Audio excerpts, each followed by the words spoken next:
నేపథ్యంలోనే ఈ విషయం బయటికి పొక్కకుండా కూడా పోలీసులు ప్రత్యామ్నాయాలు చేస్తున్నారని కూడా మండిపడ్డారు. ముఖ్యమంత్రి రేవంత్ రెడ్డి రాష్ట్ర హోంశాఖ మంత్రిగా ఉన్నారని పేర్కొన్న కౌశిక్ రెడ్డి అసలు హోంశాఖలో ఏం జరుగుతుందో తెలుసా అంటూ ప్రశ్నించారు. మరి ప్రైవేట్ వ్యక్తులు తుపాకులు కాల్చడం పైన కాంగ్రెస్ ప్రభుత్వం సమాధానం చెప్పాలని కూడా కౌశిక్ రెడ్డి డిమాండ్ అయితే చేశారు.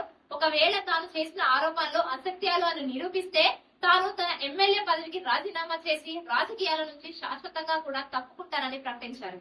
ఇక ఐపీఎస్ అసోసియేషన్ మరి ఇప్పుడు ఎందుకు స్పందించడం లేదని కౌశిక్ రెడ్డి అయితే ప్రశ్నించారు. ఇక వికాస్ అగర్వాల్ అనే ఐఆర్ఎస్ అధికారి కూడా ప్రభుత్వం ఇచ్చిన ఇన్నోవా క్లిస్టా కార్ ను ఓ ప్రైవేట్ వ్యక్తికి ఇచ్చి పంపించారని, ఇలాంటి కొందరు ఉన్నతాధికారుల కారణంగా మొత్తం వ్యవస్థకు చెడ్డ పేరు వస్తుందని కూడా కౌశిక్ రెడ్డి అయితే తెలిపారు. తాను భయపడే వ్యక్తిని కాదని కరీంనగర్ సిపి తనను బెదిరించలేదని కూడా పేర్కొన్నారు.